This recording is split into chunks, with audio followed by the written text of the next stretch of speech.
Cletus McFarland's coming to NASCAR, folks.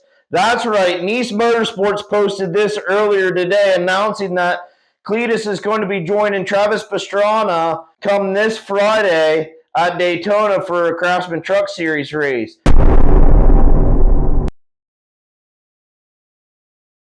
Cletus is going to be piloting the number 4 Black Rifle Coffee and Burnt Chevrolet, pending NASCAR's approval from a Rockingham test that was performed earlier today.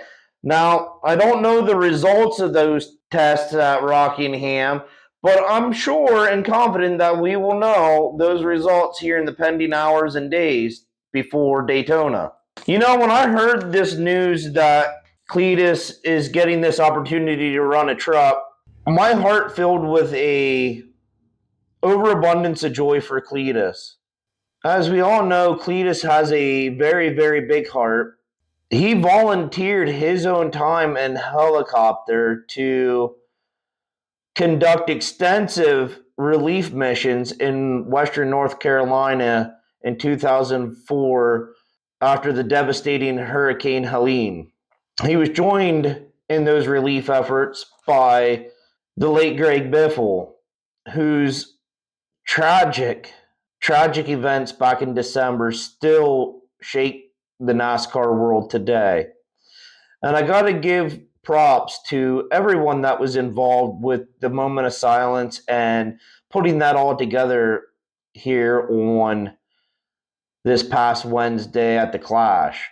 I always enjoyed Greg. Greg was a true legend in this sport, and with this opportunity for Cletus, I have a very strong belief that Greg somehow spiritually had something to do with this all transpiring for Cletus. I know all of us here at Stage Break Media are very, very excited, and we can't wait to see Cletus in that truck and see what he can get done. This opportunity with Nice Motorsports, I hope this comes with possibly more opportunities in the future for Cletus in NASCAR, whether that's a truck, an O'Reilly's Auto Parts Series ride, maybe a Cup debut. And speaking of Cup debuts, get a load of this. Corey Heim is joining 2311 for 12 races in the Cup Series this year. Those 12 races I'm going to post right here. You can pause the video and take a look at what all races Corey's going to be running this year.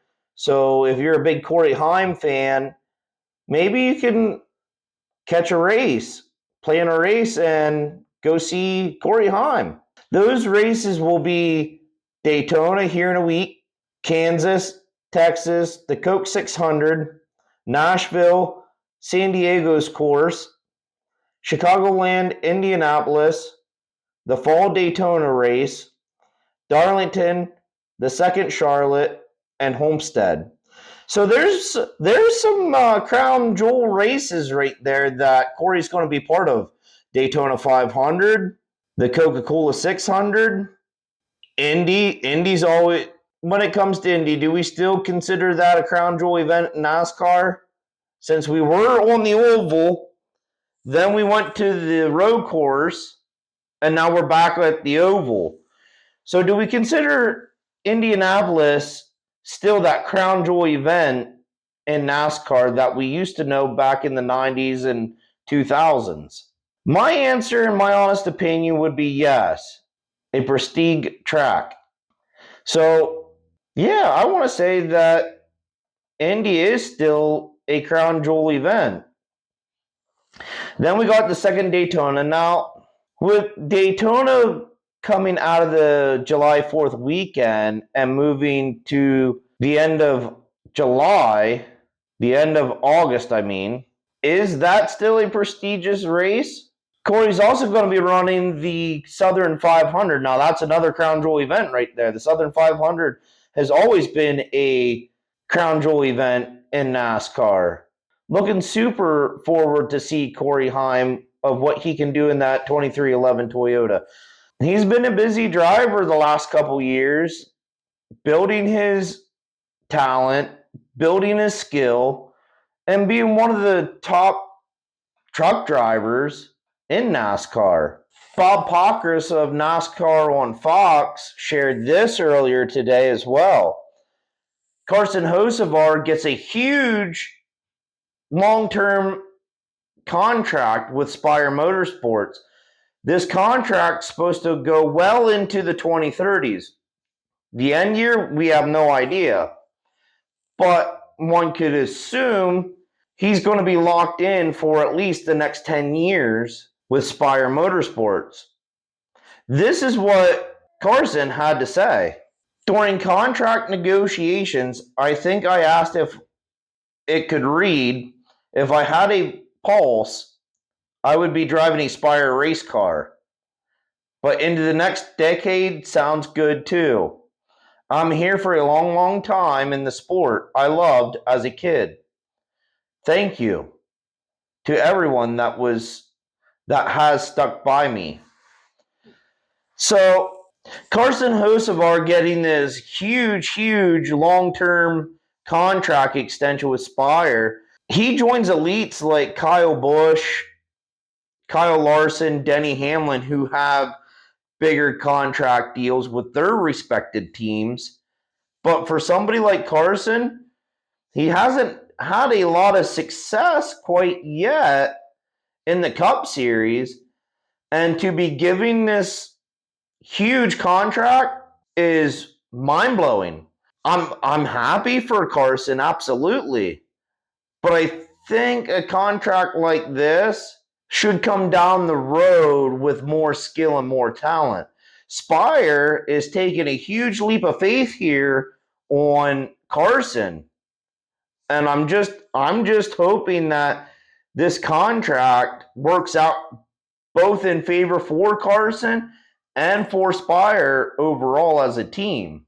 NASCAR also announced a rule change.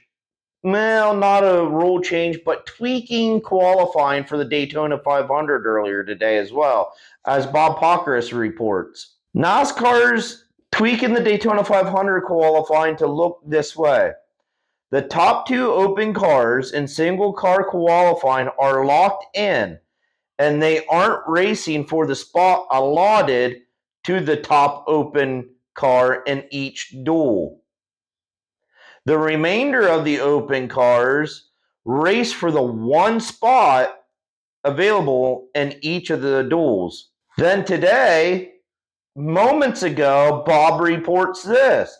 As determined by NASCAR, once a vehicle exits pit road during a qualifying session, the driver's hand may not be used to redirect air in any manner, including but not limited to touching the window net, blocking air from entering the cockpit, redirecting air from the window, etc. Non-compliance will result in loss of qualifying time. So NASCAR's really shaking things up here with some tweaking and some additions to the rulebook.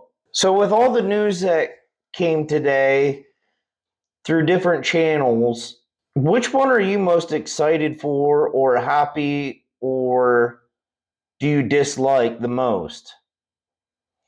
Mine's going to be Cletus McFarland getting his truck ride debut at Daytona next week. I think that is the biggest headline, followed by Corey Heim's 12 Cup Series schedule this season and Carson Hocevar's contract extension. Which one do you like most?